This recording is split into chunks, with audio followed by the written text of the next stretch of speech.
Hello friends, welcome to my channel truth of share market. So discuss कर लेते हैं stocks for 3 जनवरी 2024। थोड़ा selling pressure अब देखने को मिल रहा है मार्केट में, बट हाँ, रिजल्ट सीजन भी स्टार्ट होने वाला है।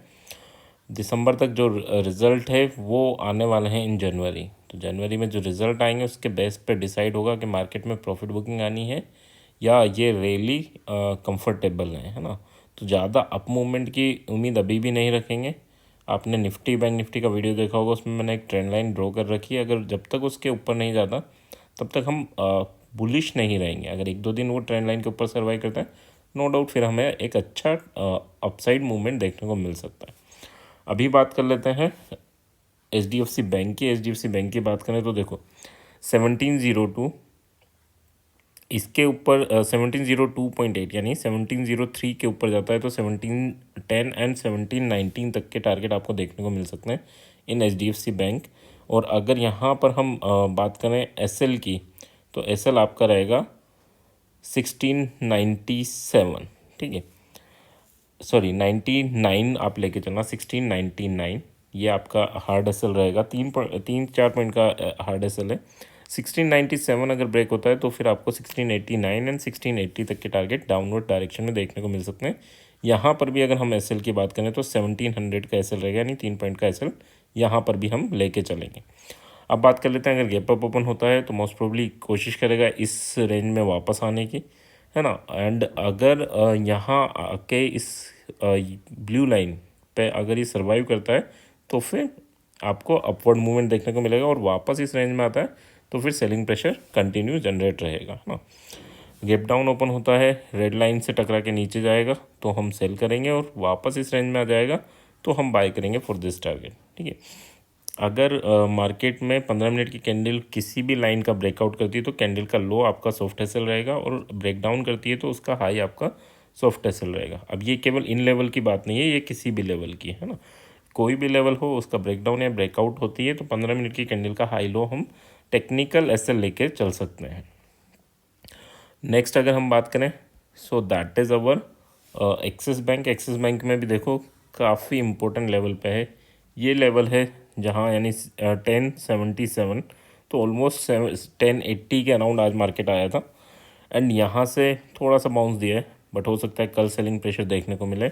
यहाँ पर अगर आप चाहो तो एक ट्रेंड लाइन ड्रॉ कर सकते हैं, ठीक है। ये ट्रेंड लाइन क्या करेगी, ये ट्रेंड लाइन आपको बता देगी कि कहाँ आपको सेलिंग प्रेशर देखने को मिलेगा, और इसके ट्रेंड लाइन के ऊपर अगर सर्वाइव करता है तो ही अप मूवमेंट आप एक्सपेक्ट कर सकते हो। उसमें भी क्या है कि 15 मिनट की 2 कैंडल सर्वाइव करनी चाहिए, एक कैंडल नहीं। एक कैंडल हमेशा हमें एंट्री देती है और सेकंड कैंडल आपको कंफर्मेशन देती। तो 15 मिनट की अगर 2 कैंडल सर्वाइव करती हैं तो ही आपको एक बुलिश मूवमेंट देखने को मिल सकता है। अब इसका मतलब ही नहीं जैसे ट्रेंड लाइन ब्रेकआउट हुई और उसके बाद सेकंड कैंडल यहाँ सर्वाइव करी तो फिर ऑलमोस्ट इस कैंडल इस ट्रेंड लाइन का सपोर्ट लेता रहेगा, एंड फिर एक कैंडल बनेगी जिसमें काफ़ी अच्छा मूवमेंट आपको मिल जाएगा। अब बात कर लेते हैं लेवल वाइज, तो 1095 अगर ब्रेक होता है तो 1103 एंड 1113 यहाँ तक के टारगेट आपको देखने को मिलेंगे। नीचे की साइड अगर 1088 ब्रेकआउट होता है तो 1077 एंड 1062 तक के टारगेट आपको देखने को मिल सकते हैं अगर प्रॉफिट बुकिंग कंटिन्यू रही तो। यहाँ अगर एसएल की बात करें तो एसएल आपका बनेगा 1089 का, यानी 6 पॉइंट का एसएल बनेगा आपका फॉर बाइंग साइड, एंड 1090 यानी ऑलमोस्ट 2 पॉइंट का एसएल बनेगा आपका फॉर सेलिंग साइड, ठीक है। That's about axis bank. Next बात कर लेते हैं, so that is Reliance. Reliance में क्या है, देखो यहाँ डबल टॉप पैटर्न बन चुका है। अब यहाँ से अगर सेलिंग प्रेशर आता है, नो डाउट अच्छा प्रेशर बनेगा, और आपको ये दोनों टारगेट एक ही बार में अचीव होते हुए देखने को मिल जाएंगे इजीली, ठीक है। तो लेवल क्या है, 2607.5, अगर इसके नीचे जाता है तो 2596.8 एंड देन 2582, यहाँ तक के टारगेट आपको इजीली देखने को मिलेंगे अगर प्रॉफिट बुकिंग आती है तो रिलायंस हमारे लिए कल के लिए काफ़ी अच्छा पिक है। अगर 2615 इसके ऊपर निकलता है तो ये डबल टॉप पैटर्न का ब्रेकआउट होगा, और ये फिर आपको एक अच्छी बाइंग भी देखने को मिल सकती है 2633 एंड 2651। ये नेक्स्ट टारगेट हैं इसके, काफ़ी बड़े टारगेट हैं। अच्छा एसएल, एसएल हम छोटा सा लेके चलेंगे, कितना लेके चलेंगे, 2607, is your S L for buying and 2615 is your S L for selling. ठीक है, तो छोटे से एस एल हैं बट टारगेट काफ़ी बड़े हैं, तो आई होप ये अच्छा ट्रेड रहेगा। और इसका स्ट्रक्चर क्या है, यहाँ आया, नीचे गया, फिर ऊपर आया, तो अब ये एम पैटर्न कंप्लीट करेगा या फिर ये डबल टॉप स्ट्रक्चर का ब्रेकआउट देगा, है ना। तो ये इंटरेस्टिंग है और यहाँ पर एक बड़ा मूवमेंट एक्सपेक्टेड है, आइदर इन अपवर्ड डायरेक्शन और डाउनवर्ड डायरेक्शन। अगर कोई पी लेकर बैठा है तो उसके लिए 2617 इज़ योर एस एल, इससे नीचे ही रहना चाहिए मार्केट, है ना। गैप अप ओपन हो तो वो ब्रेकआउट नहीं माना जाता, इसमें इस चीज़ का ज़रूर ध्यान रखना। गैप अप ओपन हो तो नीचे आने की कोशिश करेगा, दोबारा इसके ऊपर जाएगा तो अच्छा बाइंग प्रेशर बनेगा, है ना। गैप डाउन ओपन हो, यहाँ टकरा के और गिरने लगेगा तो अच्छा सेलिंग प्रेशर बनेगा। ठीक है, तो थोड़ा सा इन चीज़ों का ध्यान रखना। ये अगर कितना भी बड़ा गैप अप ओपन हो तो फिर चेज़ मत करना, फिर वेट करना यहाँ तक आने का, है ना।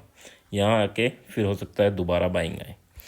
तो दैट्स अबाउट रिलायंस। नेक्स्ट बात कर लेते हैं, सो दैट इज़ इन्फोसिस की बात करें तो हायर हाई पहले इसने हायर हाई हायर लो बनाया, अब लोअर हाई लोअर लो बना रहा है। ठीक है, फिर ऊपर जा रहा है, फिर कहीं से सेलिंग प्रेशर आएगा, इसके नीचे जाएगा, फिर ऊपर जाएगा, इस टाइप से ये इसमें स्ट्रक्चर बना हुआ है। तो अभी देखने में इंटरेस्टिंगली क्या है, 1536 ये अगर ब्रेक होता है तो आपको 1548 एंड 1558 तक के टारगेट देखने को मिल सकते हैं। फर्स्ट टारगेट पे बुक कर लेना बाइंग साइड। एस एल यहाँ पर 1533 यानी 3 पॉइंट का एस एल लेके चलेंगे। 1529.5 अगर ब्रेक होता है तो 1518 एंड देन 1506 ये टारगेट आपको देखने को मिलेंगे इन डाउनवर्ड डायरेक्शन। यहाँ पर एस एल की बात करूँ तो 1534 का आपका एस एल बनेगा। ठीक है, सो स्ट्रक्चर इसी टाइप से सोच के चलना तो आपको काफ़ी हेल्प मिलेगी। ठीक है, एस बी आई की बात कर लेते हैं। एस बी आई, तो एस बी आई देखो काफ़ी अच्छा स्ट्रक्चर बनाया, यहाँ ब्रेक डाउन दिया बट फिर उसके बाद एक काफ़ी अच्छा मूवमेंट एंड डाउनवर्ड मूवमेंट। तो अगर हमें लॉन्ग टर्म में बियरिश बुलिश होना है तो 648 के ऊपर होंगे एंड 633 के अराउंड नीचे, इसके नीचे आप बियरिश होंगे। बट हाँ, हम एज अ ट्रेडर अगर छोटे टारगेट और छोटे ट्रेड की बात करें तो 640 के ऊपर 643.5 एंड 648 ये दो टारगेट आपको मिल सकते हैं। 638 अगर नीचे टूटता है तो आपको 634 एंड 629 की वैल्यूज़ आपको देखने को मिल सकती हैं। यहाँ पर अगर एस की बात करें तो 639 का एस रहेगा फॉर बाइंग, यानी 1 पॉइंट का एस बन रहा है, काफ़ी छोटा एस है। एंड अगर सेलिंग की बात करें तो 639.5 यानी यहाँ पर आपका ऑलमोस्ट 1.25 का एस है ना। छोटे से एस हैं और टारगेट काफ़ी अच्छे हैं, तो इस पर भी आप नज़र बना के रख सकते हैं। नेक्स्ट बात कर लेते हैं टाटा मोटर्स। देखो रिलायंस की बात कर रहे थे कि यहाँ डबल टॉप स्ट्रक्चर बना हुआ है। ठीक है, रिलायंस में यहाँ एक बियरिश पैटर्न भी बना है, तो इसने क्या है, इसने प्रॉफिट बुकिंग दे दी और जैसे ये नेकलाइन ब्रेकआउट होगी तो काफ़ी अच्छा सेलिंग प्रेशर आपको देखने को मिल सकता है। अभी लेवल क्या इंपॉर्टेंट है, 786.7 अगर ये ब्रेकआउट होता है तो 803 एंड 825 ये टारगेट आपको देखने को मिलेंगे। बट अगर 782 नीचे की साइड ब्रेकआउट होता है तो 772 फर्स्ट टारगेट रहेगा हमारा एंड देन 753 ये दो टारगेट आपको मिल सकते हैं और ये काफ़ी बड़े टारगेट है। यानी अगर हम 700 के स्टॉक में 10 पॉइंट की बात कर रहे हैं।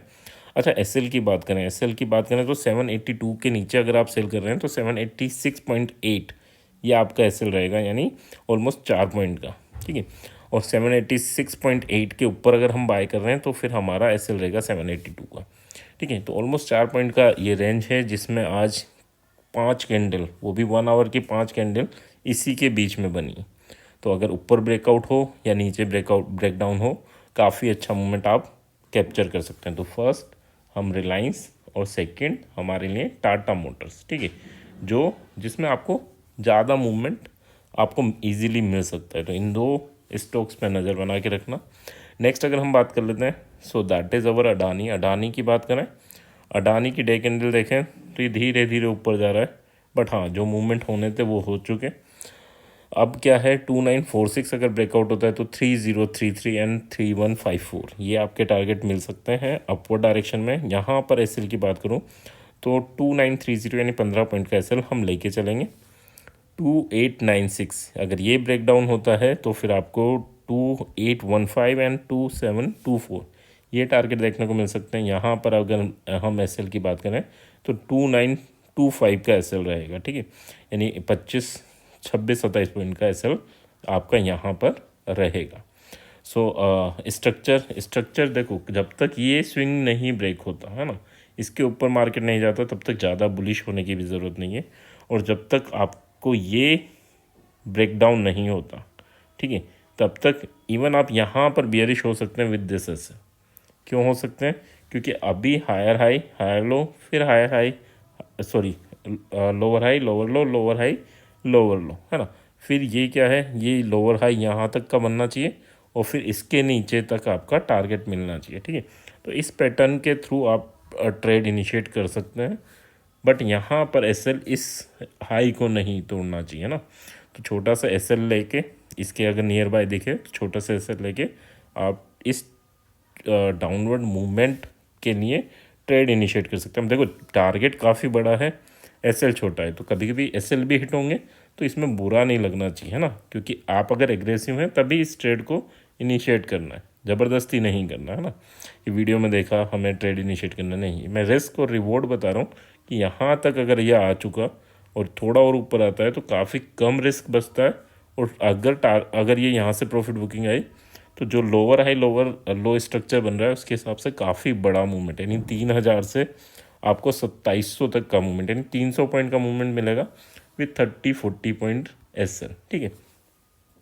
तो इस वे में आप प्लान करना चाहें तो कर सकते हैं ना। आई होप यहाँ तक चीज़ें क्लियर होंगी। क्लियर हैं तो please like and comment. Thank you.